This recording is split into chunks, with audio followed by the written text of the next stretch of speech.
नमस्कार मित्रांनो, ठरलं तर मध्ये या मालिकेच्या येणाऱ्या पुढील भागात पाहायला मिळणार आहे की सायलीला अगोदर पासून संशय असतो की मैनावती आणि सदाशिव माझे खरे आईबाबा नाहीयेत.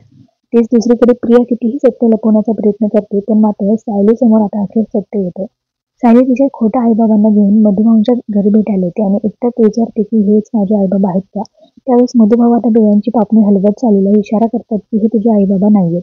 तर सायली म्हणते की माझा संशय खरा ठरला, ही लोक माझे आईबाबा नाहीयेत. तर पुढील भागात आपल्याला पाहायला मिळेल की सायली झोपलेली असते आणि तिला आता तिचं संपूर्ण भूतकाळ स्वप्नामध्ये आठवत असते. सायली सारखं आता रविराजचं नाव घेत असते. त्यामुळे रविराजला तिथे यावं लागतं आणि अखेर तो क्षण येतो आणि रविराजला सायलीच्या पायावरती तुळशी पत्राची खूण दिसते. रविराज आता विचारात पडतो की अशीच खूण माझ्या तन्वीच्या पायावर सुद्धा आहे. एकाच प्रकारची जन्मखूण दोन मुलींच्या पायावर कशी काय असू शकते. आता कल्पनानेही सगळा प्रकार हा पाहिलेला असतो. ती विचारात पडते की ही जन्मखूण तर तन्वीच्या पायावर असायला हवी, पण आजपर्यंत प्रियाच्या पायावर तर मला असली जन्मखूण दिसली नाही.